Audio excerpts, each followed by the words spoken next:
wetwogerera abagenda mu ggulu beeyongedde obungi era nga ne mu kaseera kano nina omwami gwe nkuleetedde eyagenze mu ggulu onaze okubanga akunyumiza ebyo bye yalabyeyo ne bye yasanzeeyo. Ono nno munnange Yesu yayogeddeko naye. Story ye mpanvu era nga naye atugambye tusharing story eno kubanga agamba si ya bulimba, agamba it's a true story era nga mu ggulu yagenzeeyo. Tulabyeko abantu bangi ab'enjawulo abavaayo nga bagamba nti bagendako mu ggulu. Ndowooza mujjukira omukyala mwerabiddemu erinnya pasito oyo eyagamba nti yagenda mu ggulu n'asisinkana Katonda n'anywa ne kacaayi n'alabayo nti mu ggulu balyayo akamere simanyi yagikola byonna. Story y'omukyalo yatrendinga nnyo ku social media naddala ku TikTok yatrendinga nnyo ng'anyumya olugendo lwe nga bwe yagenda mu ggulu n'alaba ne ku Mukama Katonda ne banyumyamu. Social media yavayo nemucriticizinga nnyo nemukuba era bwe batyo nga bawakanya ebigambo bye. Si kirungi nno okuwakanya ebigambo by'abantu bano because tomanya Katonda ayitira muntu. Sigamba nti oboolyawe boogera bye bituufu naye ate era sagala gamba nti boogera bya bulimba oba bikyamunzaani. So social media evaayo ne judginga abantu bano naye nga ffenna tetumanyi kituufu. Bo bennyini ababyogera be bamanyi oba boogera bya bulimba oba ekyamazima boogera kituufu naye twetwerabira nti ne Katonda ayogerera mu birooto. Kubanga omwami ono story ye yenyigirizaako kuba nti kyabadde kirooto. So mumuwe obudde mumuwulirize story ye era video gyekumeyo nina abamu babiri benkugattiddeko nabo nga balina stories ezimu nabo bagenda mu ggulu. So mu kaseera kano kkiriza mbeere nga nkulekera ka clip kano okalaba okamalayo munango olabe ku story y'abantu abagenda mu ggulu banyumiza ki ne Katonda. Ono asoose agambye ayogeddeko ne Yesu biki bye yamugambye. Kale kankwe ka clip kano. Don't forget to subscribe just in case you're new here. It's Life in Christ. Here we talk God. Ebirala tetumanyi. Baganda bange ndi wano kubawa bujulizi. Abana Uganda ebintu bibi nnyo. Eno video oba osobola gisharingireko munno. Kwata mu screen woti olimezemu olugalo onyige send nyiga send yo paka gyekoma. Mukimanyi nti mbadde mulwadde ennaku nnya. Ne benjogera ndo bya ddala mukimanyi nti nagenze mu ggulu si bya bulimba si bya content. Ono si content munda bankoze n'okugga. Nalwadde n'embeera nga maze ennaku nnya nga n'okulya sikusobola. Nga n'okutambula sikusobola nga mbeera mu kubuliri nga neebasi. Nenga neegumya. Sala gamba abantu bange nti ndi mulwadde naye mbadde mulwadde bya ddala. Mabuli kyendabye. Eno video gyegendereze kyengenda okwogera anakitwale nga kyenjogedde gwamanyi. Mbabulire kyendabye. Obadde okimanyi nti omuntu waafa aba alaba buli kiri ku nsi. Okimanyi nti omuntu waafa oba weeraba. Mbadde nafudde nenafudde nga ndaba nebyenjogera bya ddala. Okimanyi nti nabadde ku buliri olunaku olwasembyeyo nga sisobola na kwogera nga bwe njogera nga sisobola na kuyimuka okwewa amazzi nga ndi mu nnyumba nembeerawo nga ndi awo ndaba ngenda kufa. Okimanyi nti omwoyo gwange gwanvuddemu negutandika osuka mu bbanga nga ngulaba wenategedde omuntu wafa kikyabeeramu. Okimanyi nti omwoyo gwavuddemu nze mpola nga ndi wiiki omwoyo ne gunvaamu weeguti ne gudda wano. Kati nentandika okweraba nga ndi emirundi egi. Kati nalabye nga gunvaamu kati nendaba nga ate wansi nerabawo. Oba okitegeera wansi nga nerabawo naye nga guzze sayidi wano. Essimu yange neevuga bannange bino ebintu bya ddala. Bankubidde essimu ku WhatsApp nenjiraba nga essimu evuga nzibona nga njiraba mu bbanga bwenti naye nga ate omubiri gwange guli tegulaba ssimu yange tegwenyenya. Naye nkwata omukono nga nsobole okukwata essimu nze nga njiraba naye nga sisobola gikwatako ngerenga erimu nebirwamu. Nijala nkwate ku mwoyo gwange wenti ku mubiri gwange nga sisobola gukwatako naye nga ngulaba. Nentandika okwambuka wenti omwoyo nga ndaba nze nyambuka mpola nyambuka wenti nga nyambuka bino bya ddala simboozi. Nentandika okwambuka wenti naye nga neraba nerese wansi nga nabo message bwa WhatsApp notification nga bujjoko obukya nga mbulaba buli kimu nga nkiraba nga ne wentu n'ennyumba mwena mwe lumu njira buli kimu nga nkiraba nenga sina kyensobola kukola negwambuka mpola negwambuka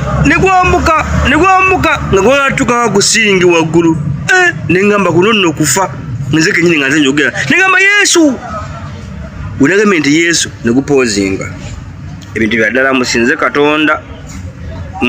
Katonda nakomye mu ggulu nakomye mu bbanga nengenda kubabuulira unagambye Yesu negupozinga guti ugwapozinze nendaba Yesu si content nendaba Yesu yazze ng'aliba ayambadde suuti muve ku bino musimanyi bambala amakanzu Yesu yazze nga ayambadde suuti ye nga ate sinanjeru nga yagguli ya lwedi Yesu n'ayimirirawo n'antunulira bw'ati nemutunulira ndi mu bbanga nga ndiraba ndi mu bbanga nze nnyini nga ndiraba n'omubiri gwange nga ndaba ndi waggulu naye nga ate wansi nnengera omubiri gwange oli wansi gwewasa ku buliri wansi ku buli nga ndiraba wendi nentegera ndi kati nnafudde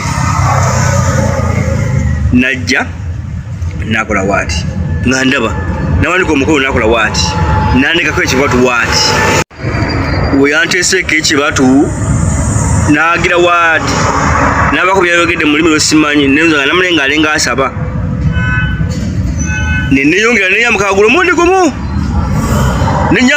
mundi gumu nenvaawo mu nnyumba yange mundi ogu nenyambuka waggulu nentandika okulaba ebiri ku nsi nentandika olaba buli kimu naye ambusa seconds ngaaga nenaabye buli ekiri ku nsi jjukira nti nze ndi Munnayuganda naabye buli kiri mu Uganda okimanyi nti omuntu waafa abaalaba okimanyi nti mukazi we newaba amukwanye ng'amwebakako omulaba ng'ofudde naye nga tolina kyakukola nalabye ate munnaye kyenalabye kirako ekipya kiba kiriwo n'abali mu ggulu kyebaba balaba kuba we natuuse mu ggulu natuukidde ku mboozi y'akafeero natuusewo nga ndaba abaliyo bali kafeero ono omupya ono ayimba ono kafeero ono omwana wa kafeero ono ayimba ono obayita Yesu nga we baliko bogerako mbu ayimba nga ye nga ndaba amangu ago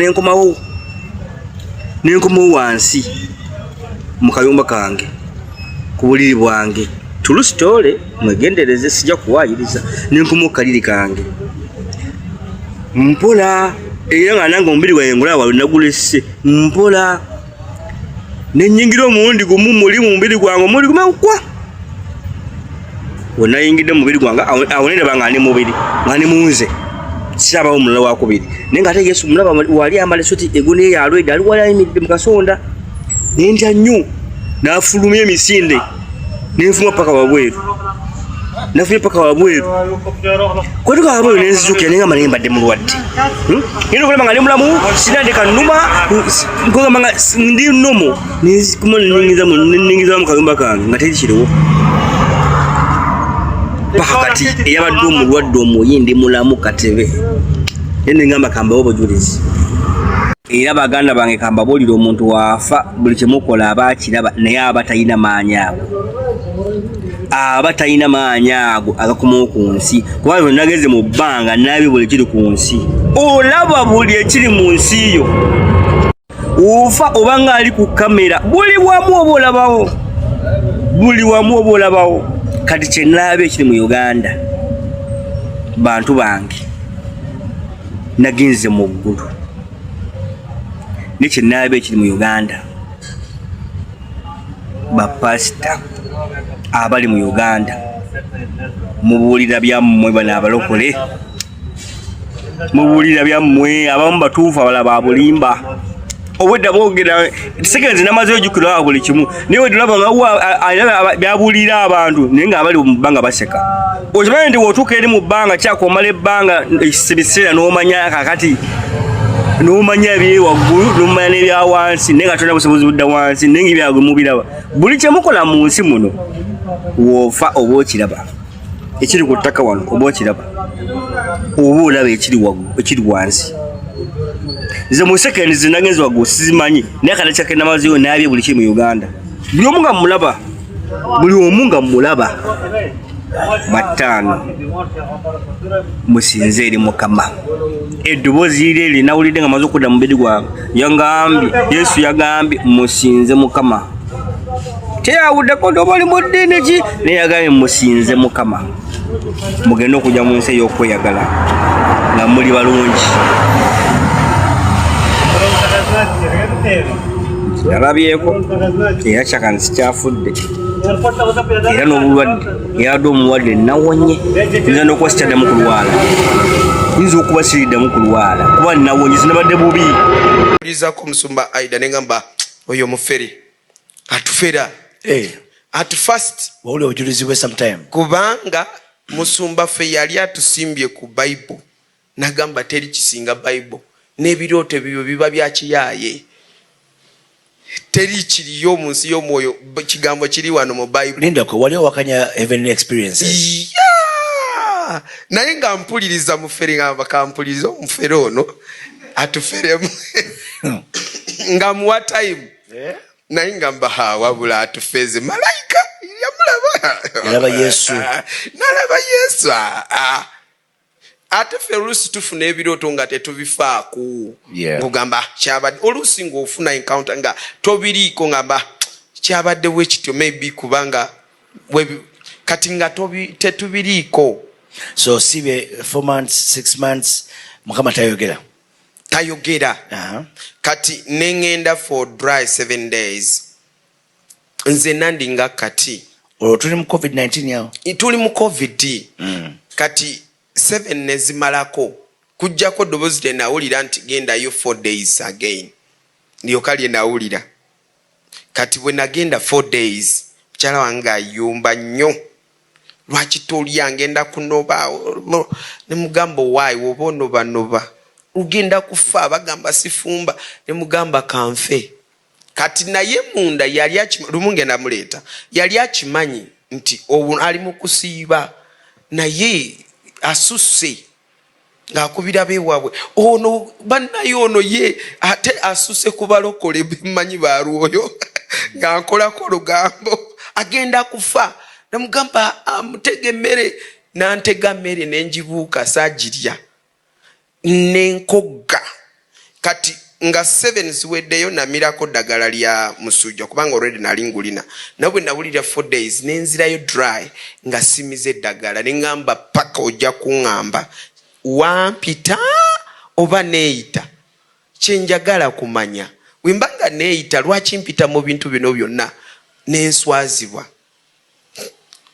Mukama nandeka, olwasooka teyayogera, olwokubiri teyayogera, olwokusatu, olwokuna nga lugwako ekiro sawa 6 amazima, olwokusatu amaanyi ganzigwamu nensigala ku buliri, olwokuna nga lugwayo sawa 6 zaali sawa 6 nawulira omuntu ng'akonkona ku luggi ko era yampita Pastor Edward fuluma tugende, waliwo ekizungirize kiri stack kigudde mu kibira, yanguwa.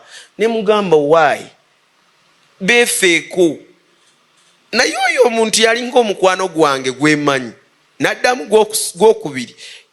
Ne mugamba waayi ndeka neebase.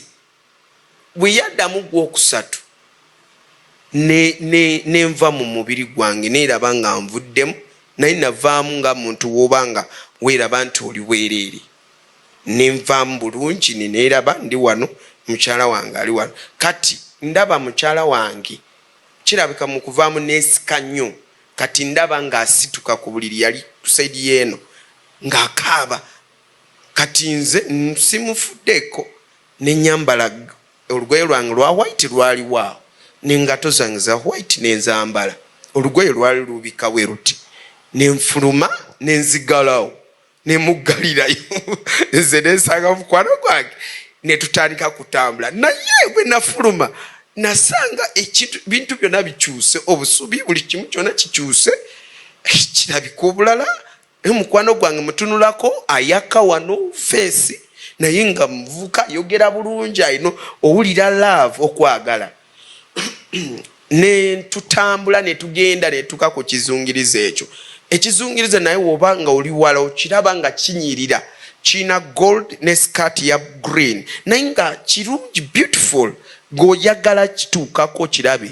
Bwe twatuuka ne tuyingira tusanga abantu batudde awo mu sitting room bamu beekutte we bati nga bbaasi saabafaako naŋŋamba afe tuyitamu tugenda yali ku ruumu eri ne tugenda twagenda ne tuka mu ruumu eri Musumba ruumu yonna eri